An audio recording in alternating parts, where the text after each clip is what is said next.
भगवान श्री कृष्ण और एक अमीर सेठ की कथा। बहुत समय पहले द्वारका नगरी में एक धनी सेठ रहता था जिसका नाम था सेठ हरिदास। उसकी पत्नी का नाम सीमा था। उसके पास अपार धन संपत्ति थी, सोना चांदी बहुमूल्य रत्न, विशाल हवेली, नौकर चाकर सब कुछ था। परंतु वह बहुत घमंडी हो गया था और सोचता था कि धन से ही सब कुछ प्राप्त किया जा सकता है, यहाँ तक कि भगवान को भी। एक दिन सेठ ने एक भव्य यज्ञ कराने की योजना बनाई और सोचा कि अगर वह श्री कृष्ण को यज्ञ में आमंत्रित करेगा तो कृष्ण अवश्य आएंगे, क्योंकि वह तो द्वारका के राजा हैं और वह स्वयं भी द्वारका का सबसे अमीर नागरिक है।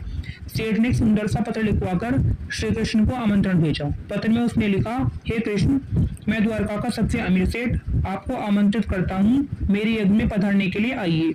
आपके योग्य भोजन और वस्त्र की पूरी तैयारी की गई है, कृपया समय पर आइएगा जिससे मेरी प्रतिष्ठा बढ़ जाए।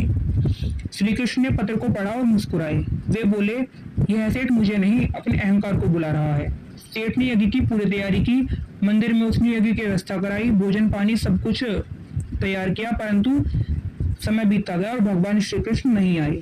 सेठ बहुत क्रोधित हुआ और बोला, कृष्ण तो स्वयं को भगवान कहते हैं लेकिन समय पर नहीं आ सकते, लगता है मेरे आमंत्रण की कीमत ही नहीं समझी उन्होंने। उसी रात एक साधारण सा व्यक्ति उसके द्वार पर आया।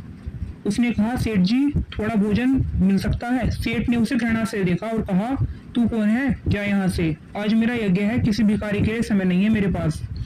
वहीं उसी क्षण अचानक हवेली हिलने लगी। भगवान श्री कृष्ण प्रकट हो गए, परंतु उनके नेत्रों में करुणा थी। उन्होंने कहा, सेठ हरिदास, तूने मुझे बुलाया पर मेरा स्वागत नहीं किया।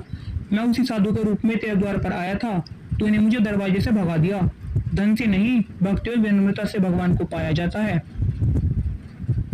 सेठ की आंखें भर आईं, वह रो पड़ा और कृष्ण के चरणों में गिर गया। प्रभु, मुझे क्षमा कीजिए, अब मुझे समझ आया है कि अहंकार से नहीं, प्रेम और सेवा से ही आप प्रसन्न होते हैं। श्री कृष्ण ने उसे उठाया और कहा कि तूने जो सीखा वही सच्ची पूजा है। उस दिन से सेठ हरिदास ने अपना जीवन बदल लिया और गरीबों को भोजन कराना और सच्चे मन से भक्ति करना शुरू कर दिया। इस कहानी से हमें यही शिक्षा मिलती है कि भगवान को दिखावे से नहीं, सच्चे प्रेम और नम्रता से पाया जाता है। राधे राधे।